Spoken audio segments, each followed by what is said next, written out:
Are we 6 feet apart? Yeah, we are 6 feet apart. Yes, we are 6 feet apart. It's perfect. Okay, give me a sound check.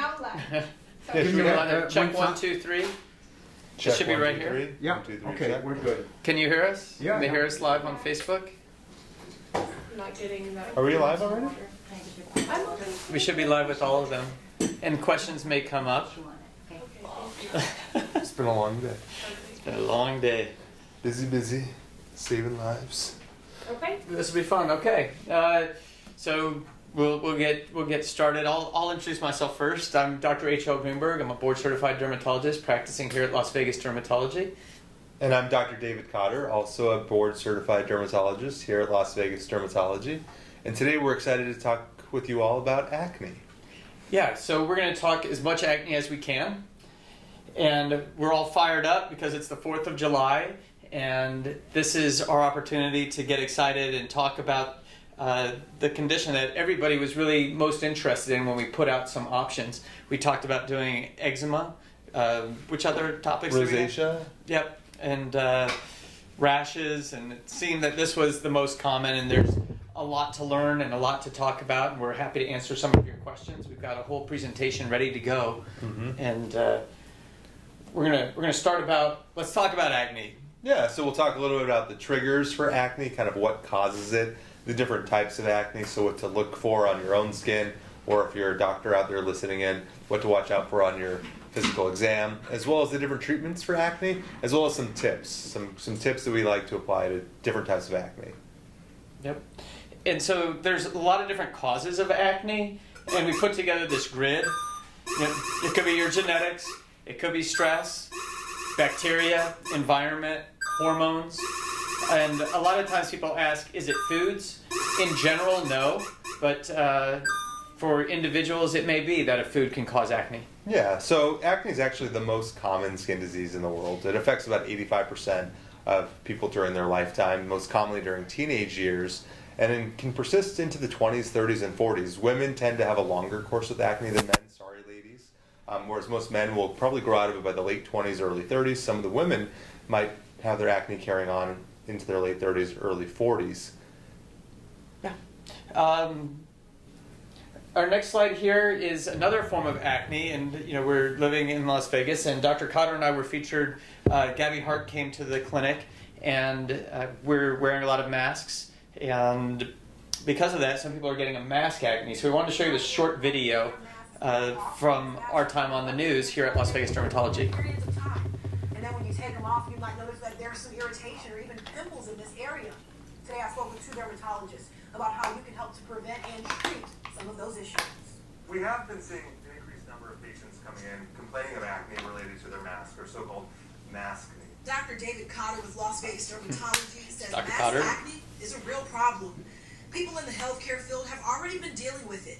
And now that mask mandates are in place, many people have been complaining that they're experiencing it too. So where this mask rubs, common areas across the nose, the jawline, and the chin area, people are getting a lot of friction. It's rubbing that area, and it's causing the formation of pimples. Dr. Greenberg, also with Las Vegas Dermatology, Yeah, says he had a patient who found out that she was actually We swapped allergic hairdos to the today. dye on her mask. We did. When she came in, she had an eruption on her face, and when I looked at her face and I looked at what she was wearing in the clinic, it was one of these blue masks. But before you go running to the dermatologist, there are some things you can try at home. Washing, medicating, moisturizing are always good things to do. And you can supplement that with a facial or a chemical peel for someone that may not need or may not want a prescription acne regimen. However, if the problem becomes too severe, there is help available. Make sure that you're following an evidence-based acne treatment regimen, and the foundation of that is usually a topical retinoid medication. Dr. Greenberg also points out there are mask alternatives to consider. They're just face shields. Just put it on, wear it like that. It makes it so that you don't spray out whatever you have and can protect things from coming in. And another tip to help with your skin during this mask mandate is to make sure that you keep your mask clean. Like if you have a cloth one, make sure that you wash it on a regular basis. And if you have the medical grade one, make sure you're switching it out. For News 3, I'm Gabby Hart, reporting. So thank you, Gabby, for coming to our clinic. Have you seen any maskne today? Yeah, I've actually saw a few patients where they have exacerbation of their underlying acne related to the friction of the mask rubbing on their skin. So it's happening. We just treat it, help people get back to their normal lives with their mask. Yeah, and the different topicals, there's a lot of options for it. Reducing friction, maybe getting a looser fitting mask may be helpful in that case. In terms of acne, this was your slide. It's one of those things we know when we see it. There's lots of different types of acne, and we're going to go through each one of these types as our talk develops. But knowing it, when you see it, is one thing, but thinking about what causes it and how a pimple actually develops over time is a helpful way in terms of understanding the different treatment options. So this is the life cycle of a pimple. We borrowed this diagram from one of the dermatology mainstay textbooks. It's a dermatology book by Dr. Jean Bologna and some of her colleagues. And this kind of identifies the different stages a pimple goes through. An early comedone or comedo, which is a blackhead, and how that starts with plugging of the hair follicle. So you get this plugging here, and as that starts to happen, the sebaceous gland continues to pump things into the hair follicle, causing it to enlarge. Inflammation starts to happen. Bacteria start to proliferate. The bacterium that causes acne, now called C. acnes, used to be P. acnes. And then over time that can develop more further into an inflammatory papular pustule where we have immune cells that are actually coming in that are targeting this blackhead, creating inflammation as a response to this bacterial overgrowth within the follicle. And then sometimes that can actually blow out and become a very inflammatory large nodular cyst. So these cartoons are really good. We have patients from the Bologna text up here and patients from the Las Vegas Dermatology clinic down here. And this is cut off down here, but this was, like Dr. Cotter said, from Bologna textbook. Each different type of acne lesion is treated in a slightly different way. So depending on the type of acne you have, that's why we thought this talk was important today. And I think that leads us to our first tip, right? Yeah. So depending on how it looks, we talk about how we treat it. But tip number one is... wash. Dr. Cotter hasn't seen all these slides, so I threw some curveballs in. Wash, medicate, and moisturize. So a lot of people don't wash off their face. So if you have a full face of makeup on, it's important that you wash it off at bedtime because that can lead to acne. Absolutely. Yeah, and then medicate. We'll go through some of the medications that you can use, and then a moisturizer. And there's a bunch of different moisturizers. And depending on your skin, the medication we think that is best for you may not be best because some people are allergic to like benzoyl peroxide products, for instance. Yeah, absolutely.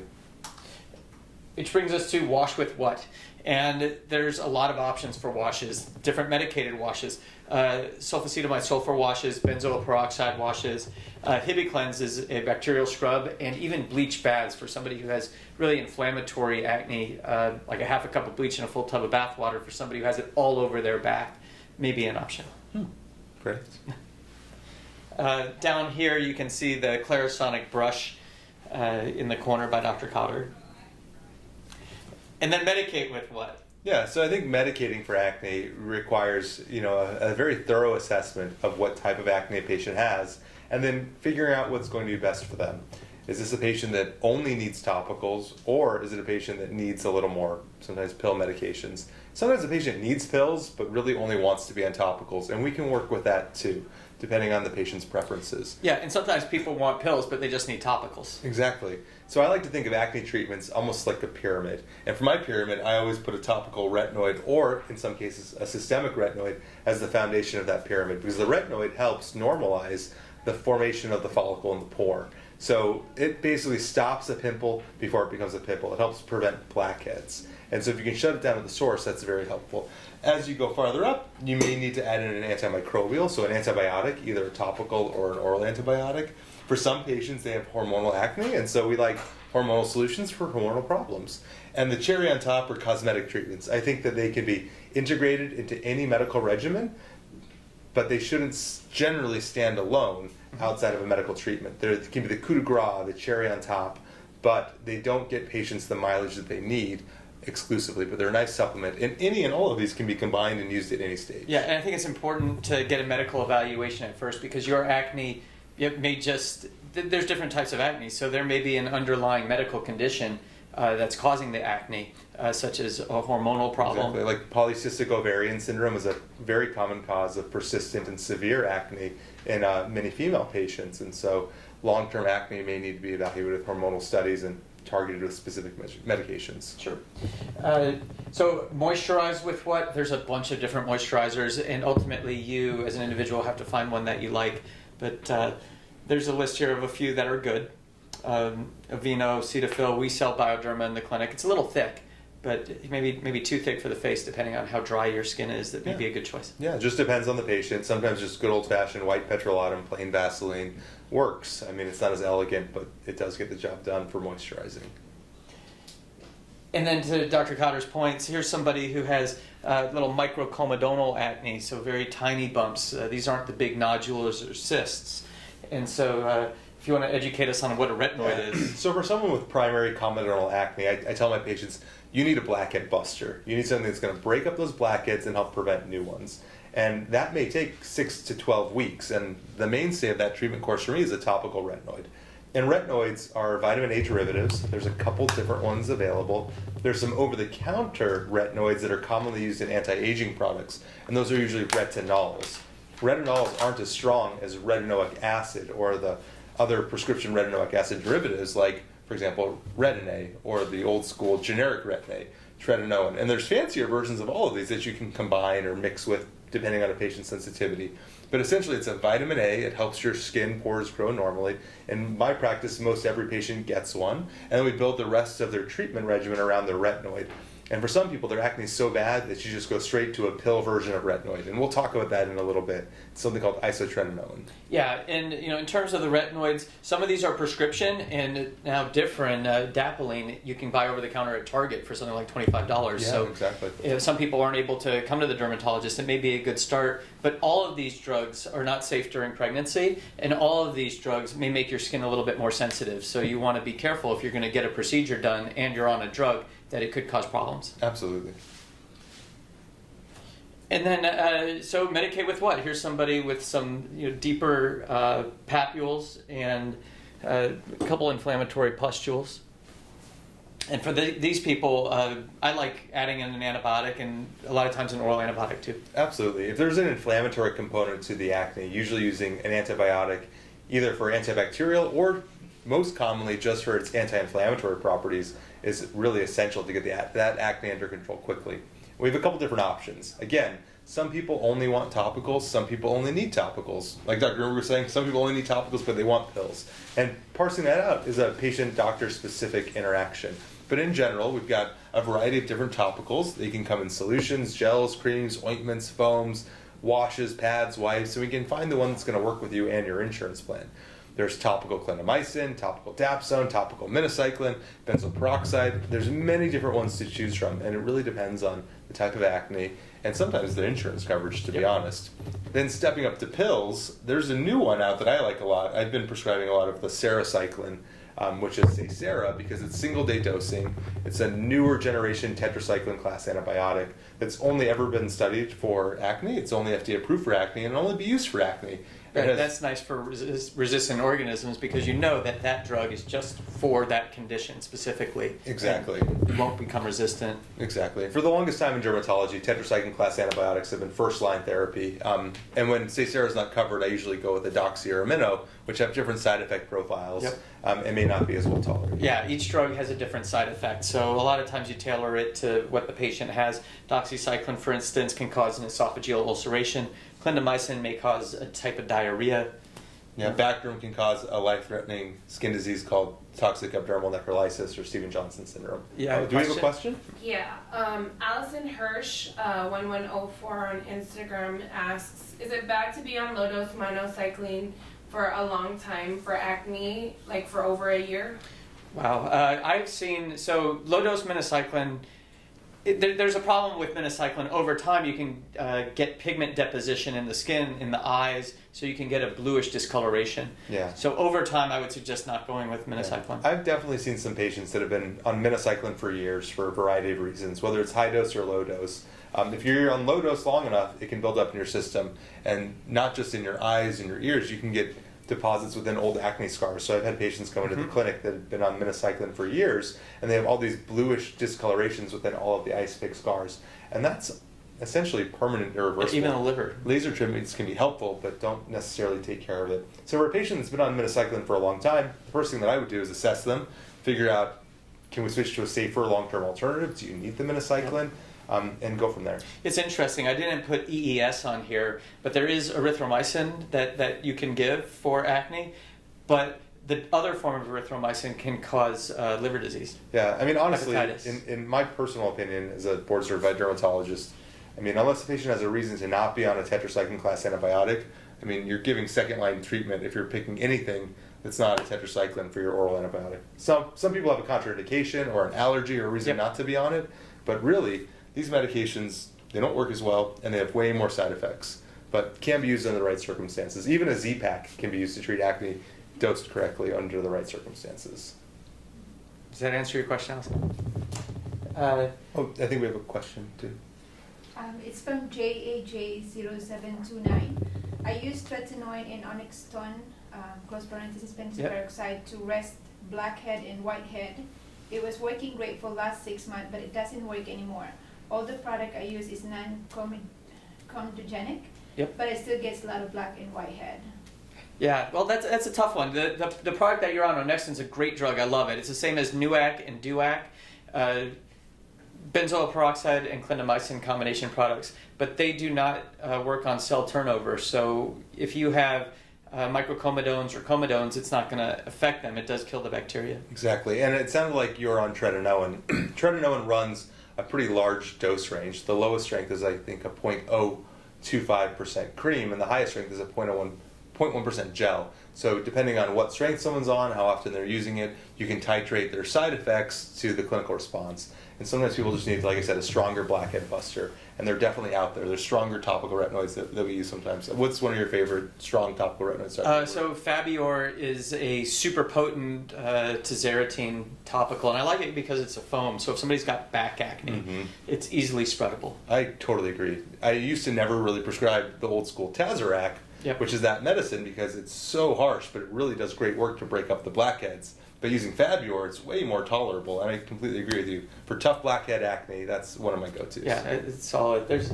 It's like making meatloaf. Everybody has their own recipe, and everybody thinks theirs is the best.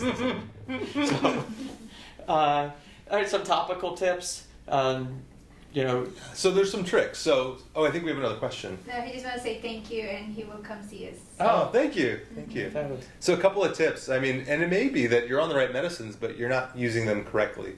So some of the newer branded medications are easier to use. They're more foolproof. But if you're on generic medications, for example, generic tretinoin, it's inactivated by the sun. So if you put it on in the morning and go out for the day, your medicine's not working. If you use it at the same time as your benzoyl peroxide, so maybe that patient that called in who's using Onexton and tretinoin, Onexton's got BPO, if you're putting those on together, your benzoyl peroxide is inactivating your tretinoin. So it's really important to counsel your patients and sparse out those two medicines. Similarly, topical clindamycin, a great topical antibiotic, stops working after about 3 weeks if you're not also using a benzoyl peroxide. Yeah, you can develop resistant bacteria with any of these over time. Exactly, which is why his may not have worked. Yeah, and having the combo of the BPO and clindamycin in 2-in-1 that you like to. I love the 2-in-1 those are really good. And I like the 2-in-1 Epiduo, which is benzoyl peroxide and different combination product. Absolutely, it's a great medicine. Goes on in the morning. A lot of great options. Also, your topical minocycline can be inactivated by benzoyl peroxide. What's the name of the new minocycline foam? Amzeeq. Amzeeq. Yeah, Amzeeq. I've been using a fair amount of it. Seeing good results. But it's nice to have a new option. Absolutely.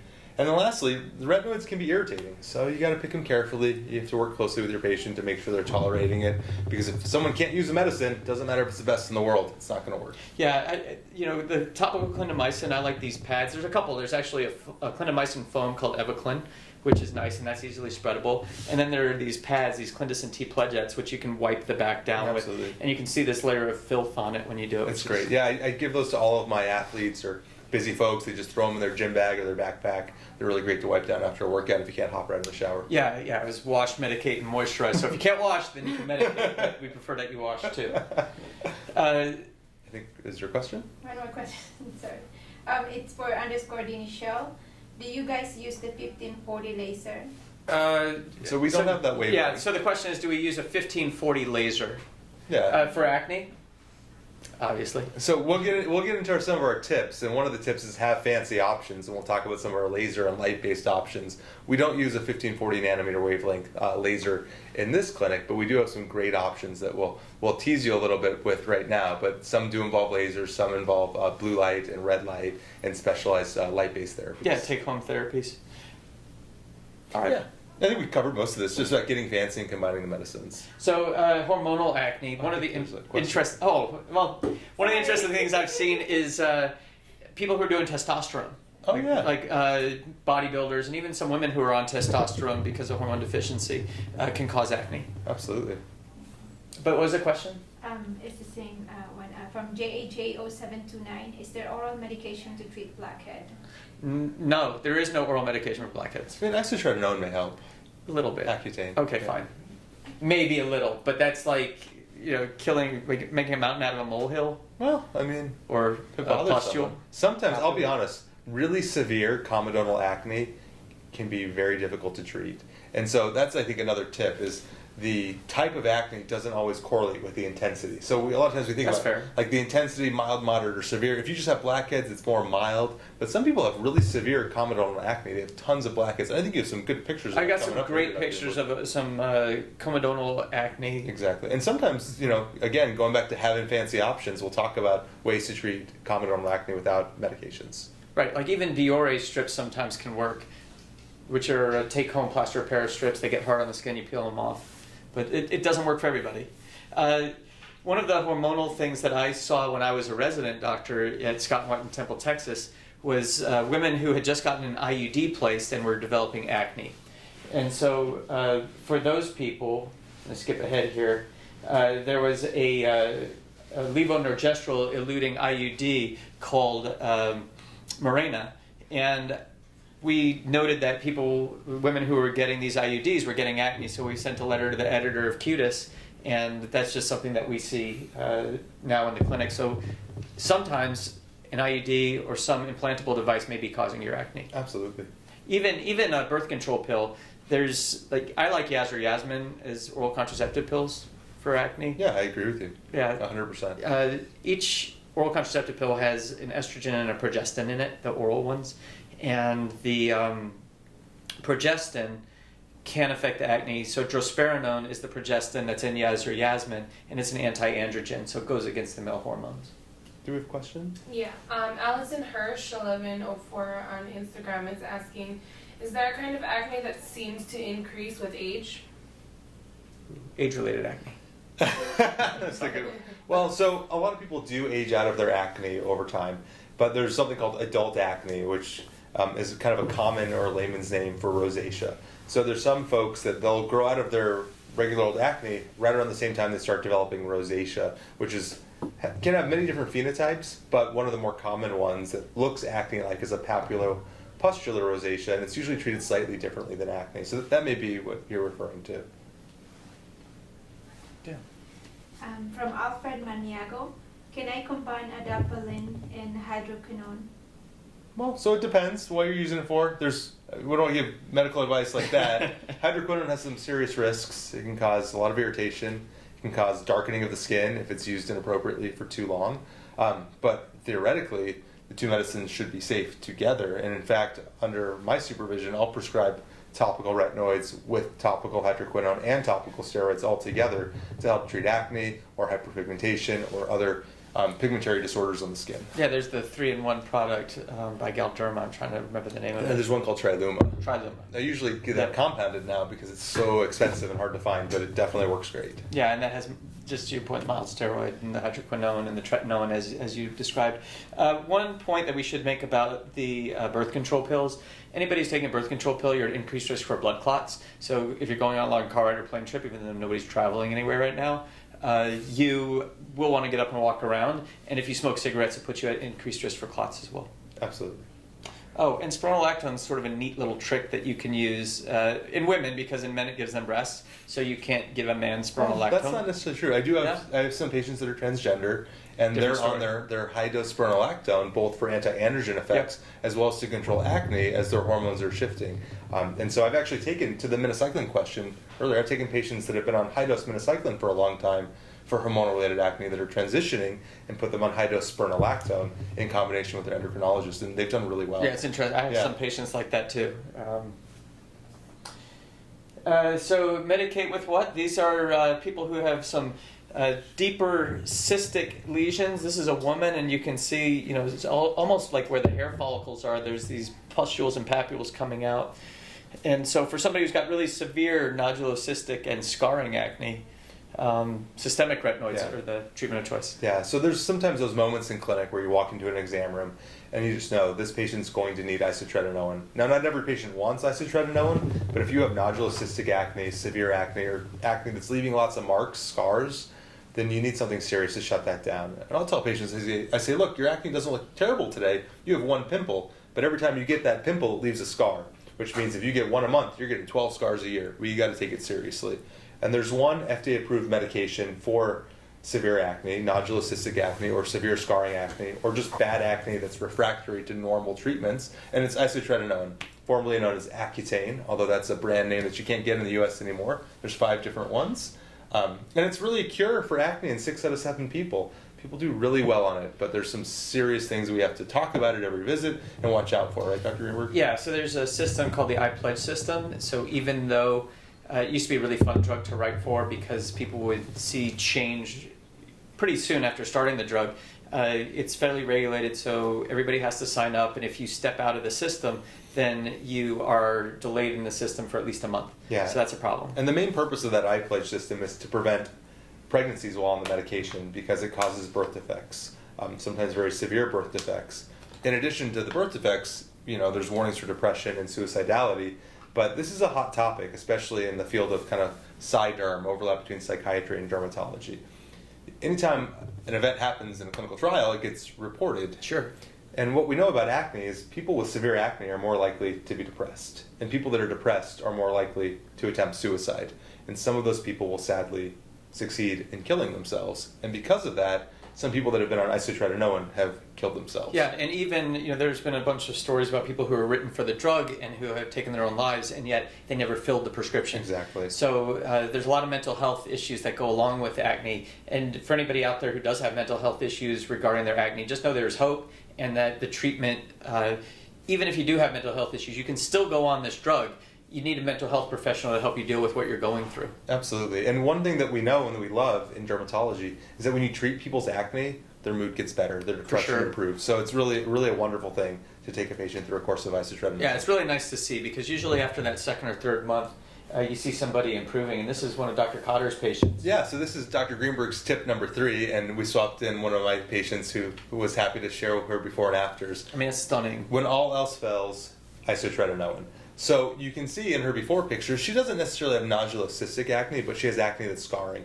This is a patient that came to me from another state. She had already been on topical antibiotics, topical retinoids, oral antibiotics, birth control, and she just wasn't clearing.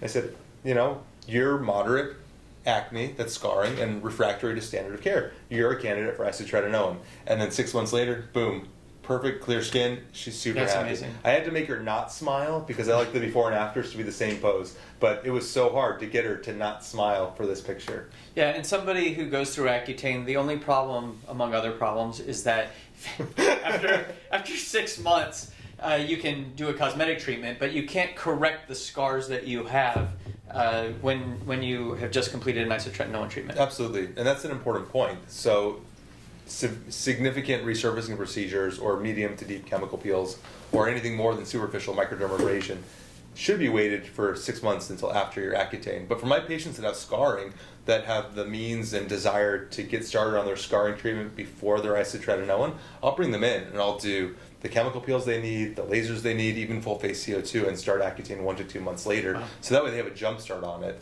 And I'll also use non-ablative lasers, like our pulse dye laser, to take away redness and superficial peels during a course of Accutane without any issues. This is just sort of the hierarchy of going through what to consider in terms of drugs. And the systemic retinoid is obviously the most severe, but all of these different types of acne, and these photos are from the Bologna text, deserve treatment. One thing to consider, this woman did not go on isotretinoin. This is one of my patients who we just did topical therapies. It does take time. So don't think that you are going to clear right away. I tell people it'll take about 6 weeks to be 50% better. Oh, that's good. You guys should see Dr. Greenberg, because I tell all my patients it'll take you 12 weeks to be 50% better. So I got to get on your level, man. That's awesome. That's really funny. But I like to undersell and overdeliver. Extractions are fantastic.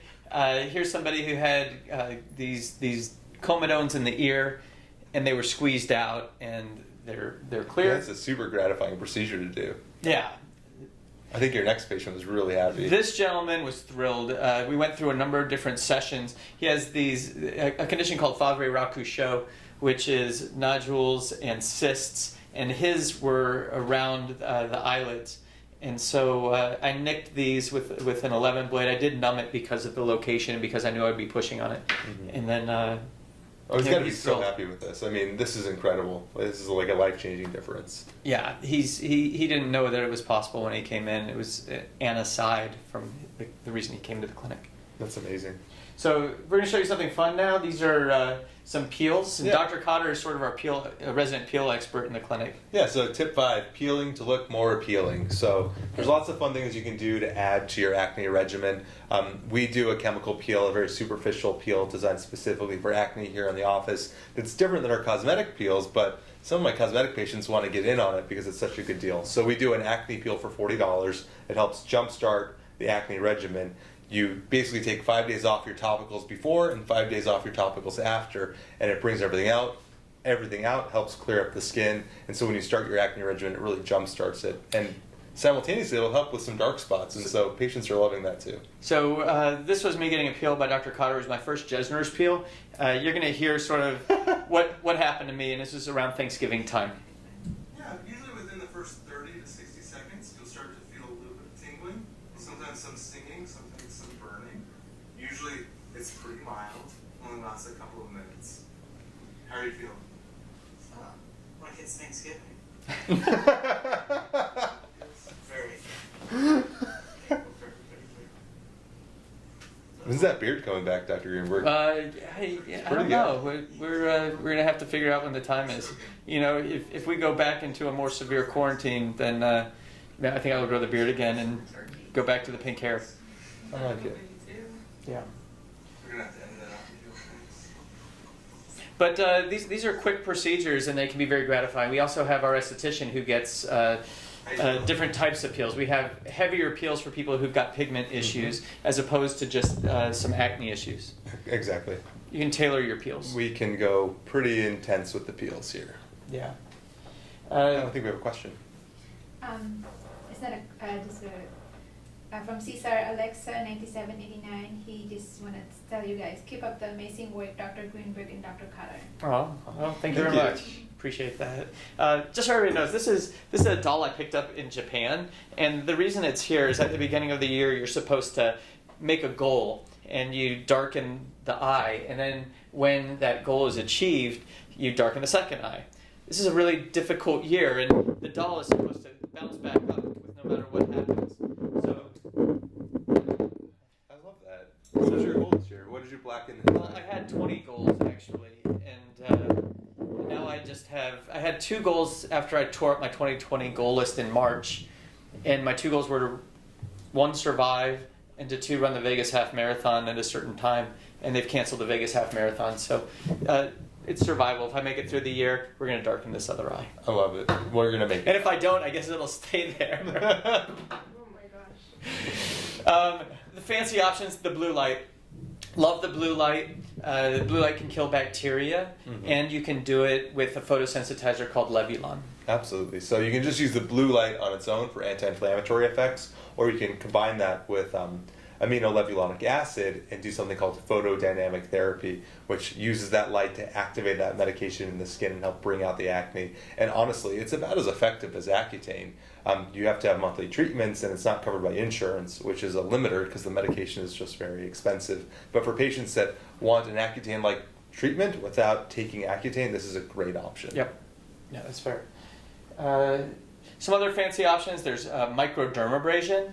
Microdermabrasion is old school. This is a diamond tip attached to a suction, and you can see here on this little discus, which is attached to the vacuum, this was me getting it done. That's all the dead skin and sebum that was on my face. Wow.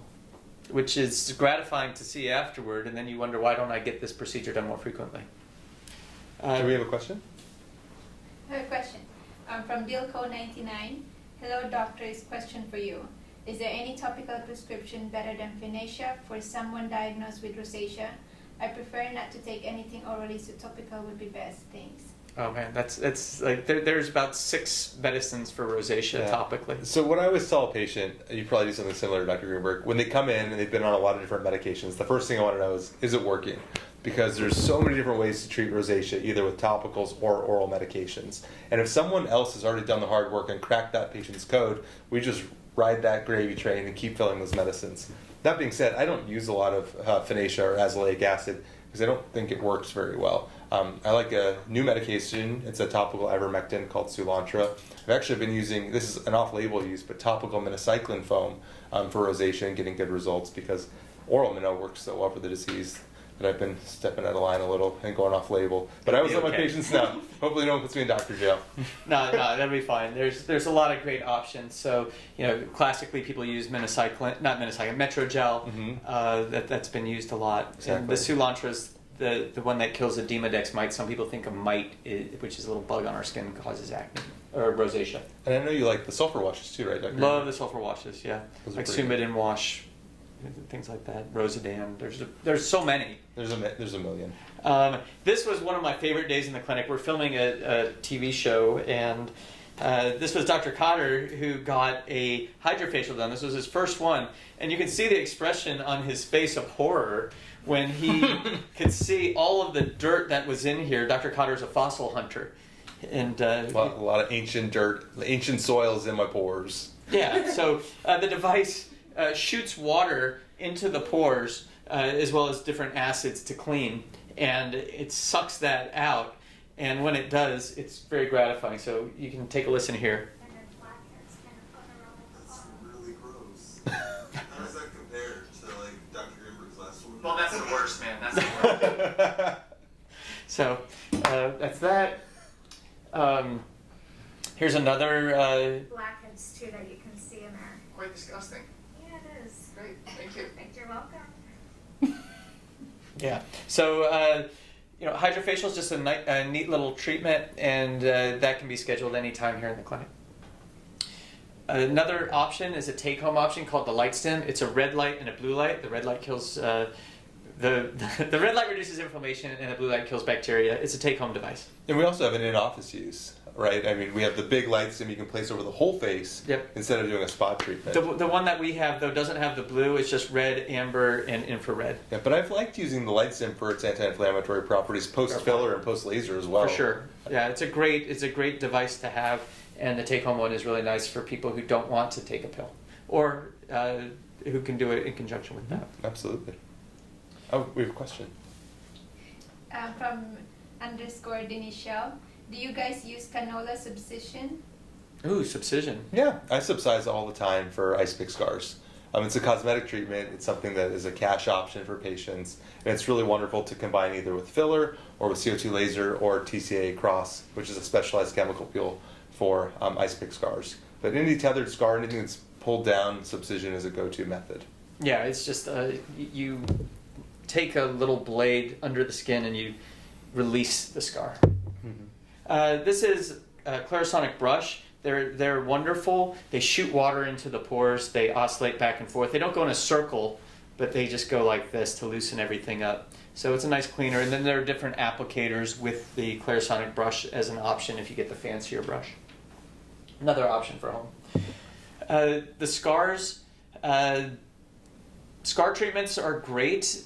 The CO2 laser is one of my favorite lasers in the clinic. Oh, absolutely. It's so versatile. So the biggest thing about the tip is when you're treating acne is don't forget about the scars, because even when the skin is clear, you have to deal with the damage from the disease. It's like cleaning out the forest after a big forest fire. You still have the burnt trees. And we've got a lot of cool tools that we can use to help our patients achieve their skin goals. Yeah, and the problem with the CO2, although it's not necessarily a problem, is that it takes multiple treatments. So one treatment isn't enough. I agree, 100%. And the more you can do on the same day, the better, because time is valuable for a lot of people. and it's nice to be able to combine treatments on the same day, minimize your downtime. Yeah, and be realistic with your expectations. Know that it's not just one. Mm-hmm. And I believe this is Dr. Cotter doing the laser for the scars. Before and after, different patient, but same idea. Yeah, this just goes to show you that you can do these types of procedures in patients with really any skin type. You just have to be careful and use the appropriate settings on your laser to not cause hyperpigmentation. I do get a lot of consults and people say, can we even do the CO2 on my face? And here's actually a colleague of mine who was so gracious and allowed me to share his video and his photos, who's a fellow doctor in town, and he was like so happy that we could do the CO2 laser for his acne scars. Yeah, it's really the gold standard for scarring. Another option is microneedling, which can be used for scars. And this is me getting microneedling. I like to try every product that we have in the clinic.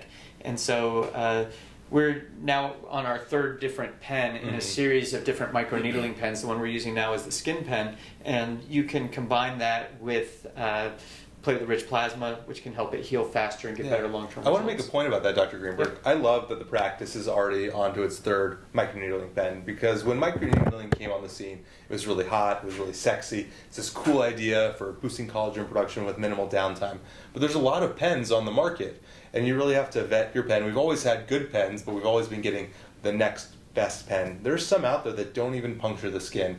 If you actually demo them, they'll push the skin away and not enter it. And so you really have to be careful in terms of who's treating your skin and make sure that you're getting what you think you're getting.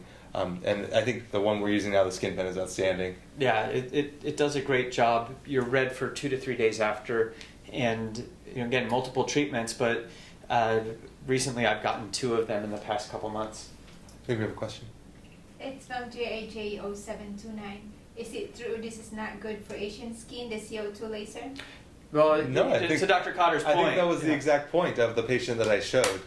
That was a Filipino friend of mine with darker skin along the spectrum of Asian skin types, and he did outstanding. He was so happy with his results. So it's not about the laser, it's about the person firing the laser. Lasers will do anything you ask them to, with a few considerations. And so if you're doing it safely and correctly in trained hands, you can get a good outcome. Yeah, you just don't want to. So there's so many. We gave. It'd be great for you to see a talk we gave like a couple weeks all ago. lasers all the time. All lasers all the time, and you can adjust the pitch, like how far apart those little laser pulses are, and you can adjust the dwell time. And I think the dwell time is really important for somebody who has a darker skin type, because you don't want that heat energy to sit there for a long time. Well, exactly. And to that point, the thing that's nice about the laser we use, it's not an off-the-shelf point and shoot laser. You have to understand laser physics to be able to treat your patient, because all of the different parameters on the laser are adjustable. We can adjust the power.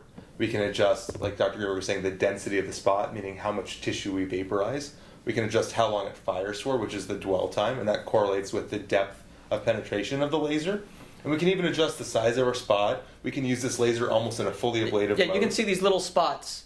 And I had over the past, I guess 4 months ago, Dr. Cotter did a full face laser resurfacing on me. I just didn't like the brown spots and the fine lines. I was told I looked old, so I wanted to look a little bit more youthful. I know. You're very youthful. Mean people. Mean people. Mean people. Mean people, guys. Mean people are not good. We don't like mean people. No, but there is hope, and for all of us, you can improve your look. Don't settle for what, if you don't like the way that you look or that your skin is, there are options. Absolutely.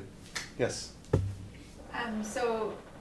Same question earlier. Can you still use, I think that's what he's trying to say, to use the CO2 treatment if you are Asian? I think. Yeah, absolutely. Just be careful who's doing it. I think the answer is yes. You can do a CO2 laser on Asian skin. You just need to make sure the person doing it knows what they're doing and they know how to treat Asian skin with the laser. The one thing I would also caution is, even in the best of hands, you can still get hyperpigmentation or hypopigmentation. So even if everything was done correct and all the settings were done properly and you've had multiple treatments, it can still go bad.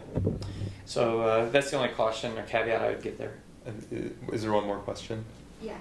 It's from next_level702. How dark of skin can you go on the CO2 laser?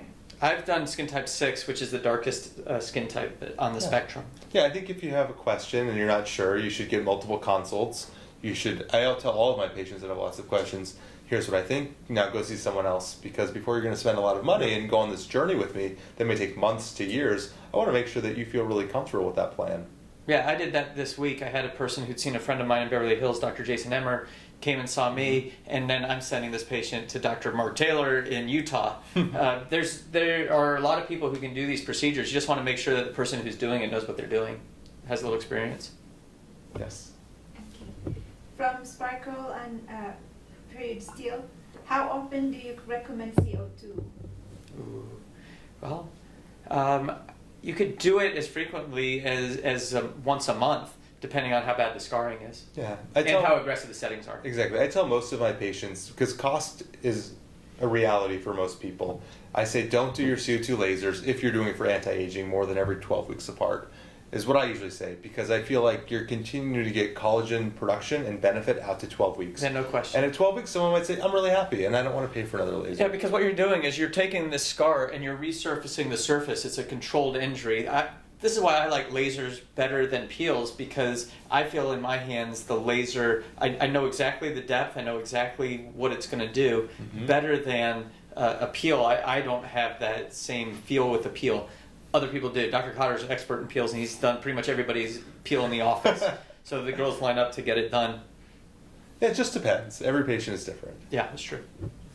Oh, yeah, one more question. From Sparkle, that's Steel. And how would you treat the hypo or hyperpigmentation if it occurs? That's terribly challenging. Q-switch YAG laser. Yeah, so sometimes you can laser through the hyperpigmentation. Yeah. A lot of times it's best to prevent it, and so I have strategies that I'll use. I'll have patients use topical steroids and sunscreen, sometimes even bleaching creams post-laser if I'm concerned about that. Sometimes bleaching creams can be helpful post-laser, sometimes chemical peels can be helpful. Hypopigmentation is much harder to treat, and you want to avoid that, but topical Latisse with microneedling can be helpful. Yep. And here's the microneedling treatment in a young lady who had some acne scars, and this was after 2 treatments. Just takes a series. It doesn't happen. I think this is a great response for 2 treatments. Yeah. And this goes back to setting expectations, and that it takes time. For 2 treatments that are usually maybe 4 weeks apart, so this is 2 months later maybe, she had all of these red erythematous scars, Dr. Greenberg. I think this was your patient. Yeah. And then 2 months later, the erythema is gone, the scars are filling out, but there's still some there. So again, a million times better, but it goes back to setting expectations. And the one other thing I wanted to say when it came to the laser is that by creating the controlled injury, then you're stimulating collagen and wound healing in a controlled way, which gives you a better long-term result. Absolutely. This is me getting this radio frequency device, and this is our esthetician Autumn getting her radio frequency device. It heats and tightens the skin. So this is the Venus Viva, and you can do this first. It has to be done on intact skin, so you have to do the Viva before you do the microneedling, but you can combine treatments. And what makes this treatment special or different from like a laser or regular microneedling? Yeah, so a laser is firing heat energy, and this is putting heat onto the skin through these little needles. There's about 24 or 48 little needles in there. Great, so you're actually doing microneedling, plus you're adding heat underneath the skin to tighten it. Well, this one, the needles are just resting on it. So when so they don't go in the skin? No, they just rest on it. They go in just a little bit, so that heat energy is dispersed on it. Now you have to use a different set of needles for each person because they are slightly piercing, so it's in the superficial epidermis. Oh, great. Yeah, and this is me getting the procedure done on TikTok.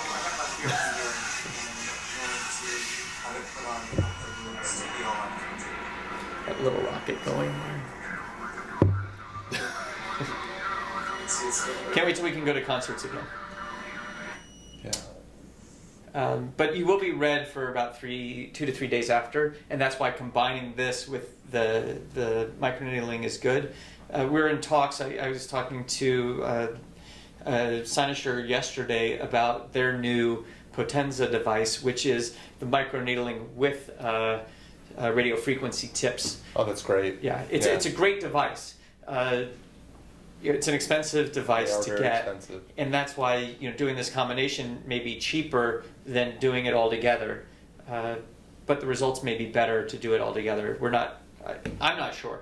Yeah, I mean, radio frequency microneedling I know is definitely very effective for the right patient with the right device. And it goes back to like what we said, is the needle penetrating the skin, is the depth correct, can you deliver the energy you want? And every company has a different device right now.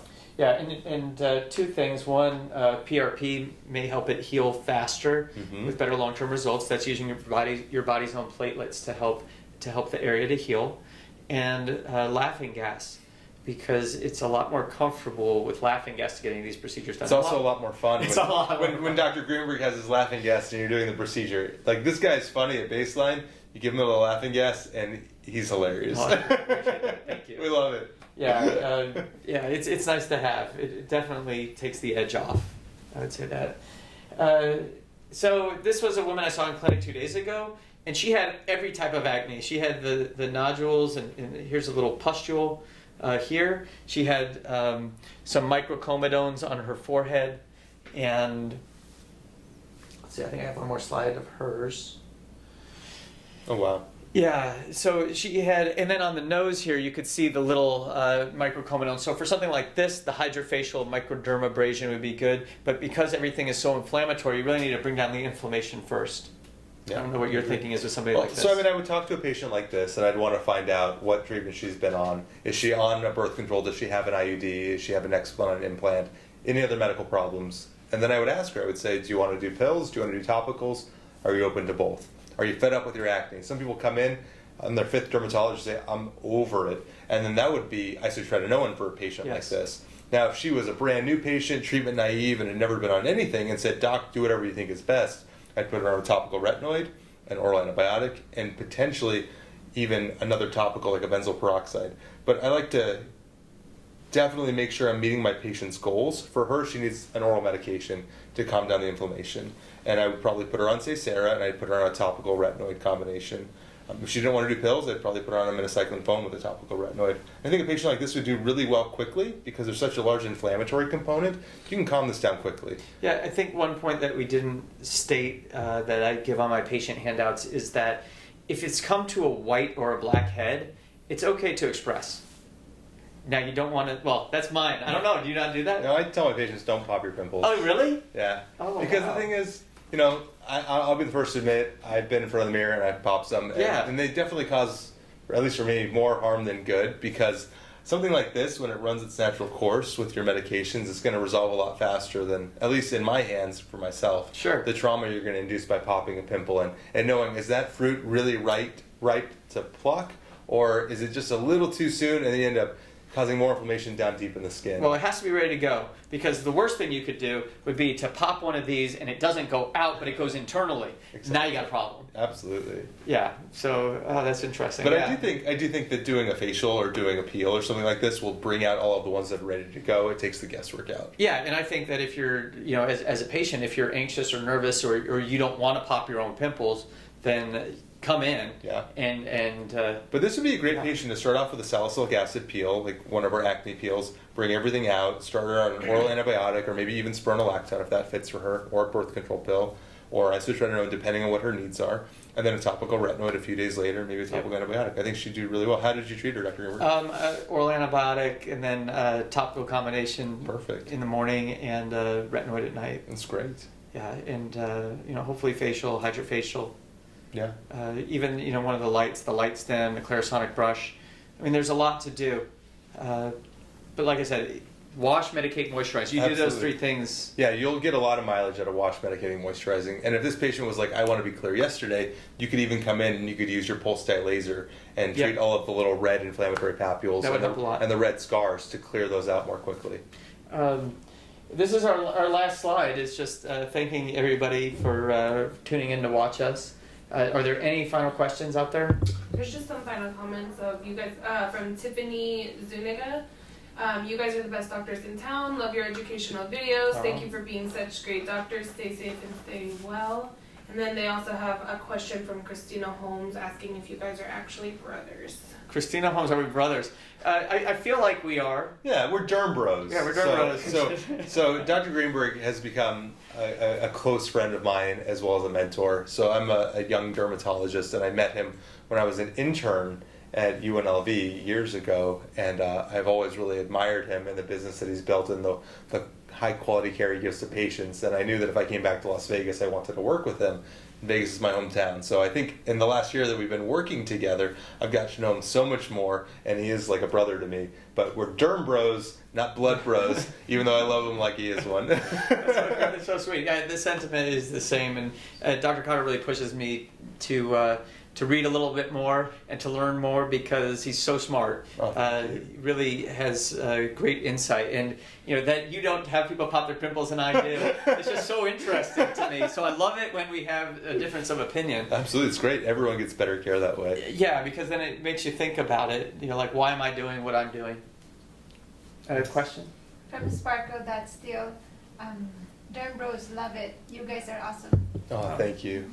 Thank you. We're waiting to get that device in our clinic to melt away cells. I have a big list of people with benign neoplasms that would like them removed without surgery. So the sooner we can get that awesome new device, I'd be really excited. And so will they. Yeah, I'm running through my head of what studies we have. We have 6 clinical trials ongoing right now. None of them are for acne, but eventually we will have that. So Absolutely. If somebody has lichen planus out there, if somebody has severe eczema, psoriasis, I'm trying to think which other high-risk squamous cell cancer. I think that's... Lichen planus, psoriasis, eczema. Yeah, genital psoriasis. And then genital psoriasis specifically. Yeah. So we've got some studies. Sparkle said yes. Yeah, we're all waiting on that. All right, well... that's all. Yeah, we appreciate everybody watching. We've really enjoyed doing this and talking with you and having you share your day with us. We hope everybody has a safe 4th of July. Yes. Beware, fireworks are dangerous. Yeah. Be safe this weekend. Wear your sunscreen. Have a lot of fun. Absolutely. All right. Thank you very much.